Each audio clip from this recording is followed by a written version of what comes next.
Welcome to தாம்போஸ் kitchen. Hi, எல்லோரும் எப்படி இருக்கிறீங்க? எல்லோரும் ஹெல்த்தியாகவும் ஹாப்பியாகவும் இருப்பீங்கன்னு நம்புகிறேன். நான் ஒரு வ்ளாகில் வந்து இந்த இது செய்கிறது உங்களுக்கு காமிச்சிருப்பேன். பார்க்காதவங்களுக்காக சொல்கிறேன். வால்புட்டியில் நான் வாட்டர் மிக்ஸ் பண்ணிகிட்ருக்கிறேன். ஏன்னா அந்த வ்ளாகில் நான் செஞ்சப்போ அது வந்து காயவே இல்லை. அதனால தான் நான் அதை விட்டுட்டு அடுத்த தடவை காட்டுறேன்னு சொல்லி வச்சுட்டேன். நான் ஒரு ஸ்வீட் பாக்ஸ் எடுத்து அதில் ஆயில் அப்ளை பண்ணிவிட்டு இது எல்லாத்தையுமே அதில் ஆட் பண்ணிக்கிறேன். ஒரு பாதி அளவுக்கு தான் நான் ஆட் பண்ணியிருக்கிறேன். இந்த மாதிரி நீங்கள் டேப் பண்ணுறப்ப இதில் இருக்கிற ஏர் பபுள்ஸ்லாம் போயிடும். இல்லைனாலும் இந்த மாதிரி எடுத்து விட்டு நீங்கள் டேப் பண்ணிங்கன்னா நல்லாவே போயிடும். இதில் வந்து நான் ஒரு கோக் டின் காலி கோக் டின் வச்சுருக்கிறேன். இதை வந்து இதில் வைக்க போகிறேன். தலைகீழாக வைக்கிறேன். அதாவது அடிபாகம் வந்து மேலே இருக்கிற மாதிரி வச்சு வைக்கிறேன். ரொம்ப லைட் வெயிட்டாக இருக்கிறதுனால அது நிற்க மாட்டேங்குதுன்னு அது மேலே வெயிட் வச்சுருக்கிறேன். இது காயறதுக்கு லேட்டானதுனால தான் அதுக்கு மேலே அங்கே வீடியோ எடுக்கலைன்னா. இப்போ வந்து அதோட கண்டினியூஷன் தான் இந்த வீடியோ. இது நல்லா காஞ்சிருச்சு. காஞ்ச பிறகு சும்மா நீங்கள் இப்படி எடுத்திங்கனாலே ஈஸியாக கழண்டு வந்துருச்சு, ஆயில் அப்ளை பண்ணி வச்சுருக்கிறதுனால. இப்போ இந்த டின்னில் வந்து நான் இந்த மாதிரி கட் பண்ணி எடுத்துக்கிறேன். இது ரொம்ப மெல்லிஸாக இருக்கிறதுனால கட் பண்ணுறது ஒன்றும் கஷ்டமாக இருக்காது, ஈஸியாகவே கட் ஆயிரும்.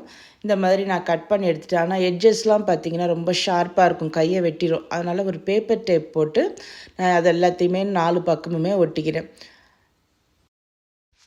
வால்புட்டி எடுத்து அதில் தண்ணீர் மிக்ஸ் பண்ணி இந்த மாதிரி பேஸ்ட் மாதிரி ஆக்கியிருக்கிறேன். ரொம்ப தண்ணியாக இல்லாமல் இந்த மாதிரி கொஞ்சம் திக்காக பேஸ்ட் மாதிரி வச்சுருக்கிறேன். இப்போ இதை வந்து இதில் அப்ளை பண்ண போகிறேன்.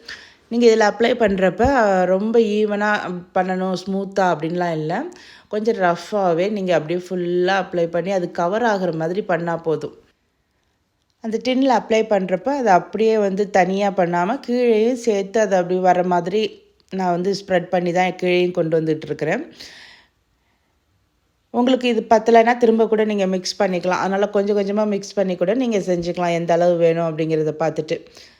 இப்போ ஃபுல்லாக நான் அப்ளை பண்ணி முடித்த பிறகு ஒரு சின்ன ஸ்டிக்கு வச்சுட்டு அதில் வந்து லைன்ஸ் மாதிரி போட்டுட்ருக்கேன். ஏன்னா மரத்தில் வந்து ஈவனாக இருக்காது இல்லையா, இஷ்டத்துக்கு லைன்ஸ்லாம் இருக்கும். அது கீழே தரையிலையும் வந்து ஈவனாக இருக்காது. அதனால் நீங்கள் வந்து ஏதாவது ஒரு டூத் பிக்கோ ஏதோ ஒரு குச்சி வச்சுட்டு நீங்கள் வந்து இந்த மாதிரி செஞ்சுடலாம், இஷ்டத்துக்கு செஞ்சுடலாம். பசங்க கையில் கொடுத்தா கூட அதுக்கு கூட இஷ்டத்துக்கு ஏதாவது கோடு இழுத்தா கூட அது கூட ரொம்ப நல்லா வரும் அந்த எஃபெக்ட்டு. ஏன்னா அது ஒரு கட்டான ஒரு மரம் அப்படிங்கிற மாதிரி தான் நான் இதை செஞ்சிட்ருக்கிறதுனால பார்க்குறதுக்கு ரொம்பவே நல்லாயிருக்கும். இப்போ பாருங்கள் எப்படி இருக்குதுன்னு. இது நல்லா காயட்டும். காஞ்ச பிறகு நான் இதில் ஃபஸ்ட்டு வந்து பிளாக் கலரை அப்ளை பண்ணிக்கிறேன்.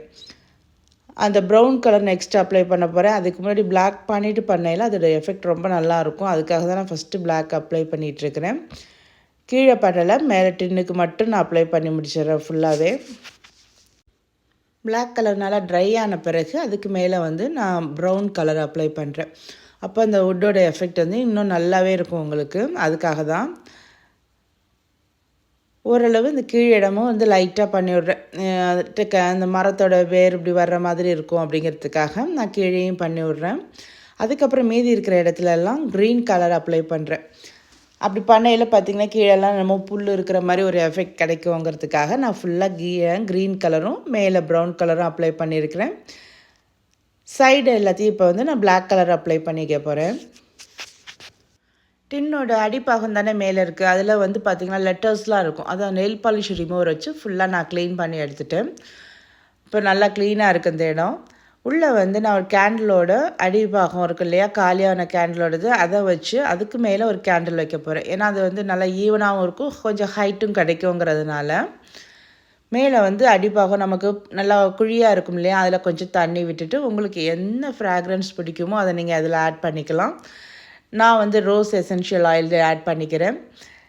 கீழே கேண்டில் நீங்கள் ஏற்றி வைக்கிறப்ப நமக்கு சூப்பரான ஹோம்மேடாக ஒரு ஃப்ராக்ரன்ஸ் டிஃப்யூசர் கிடச்சிரும்.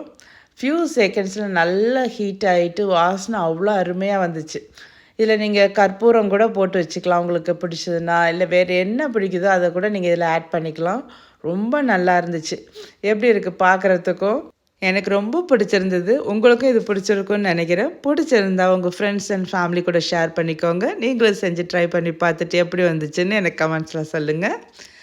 என்னோட சேனலை சப்ஸ்கிரைப் பண்ணாமல் பார்த்துட்டு இருந்தீங்கன்னா சப்ஸ்கிரைப் பண்ணிவிட்டு பக்கத்தில் இருக்க பெல் ஐக்கானை ப்ரெஸ் பண்ணி ஆல் அப்படிங்கிற ஆப்ஷனை செலக்ட் பண்ணிக்கோங்க. அப்போ தான் நான் போடுற வீடியோட நோட்டிஃபிகேஷன் எல்லாமே உங்களுக்கு வரும். நெக்ஸ்ட் ஒரு சூப்பர் வீடியோவில் சந்திக்கலாம். Thank you friends.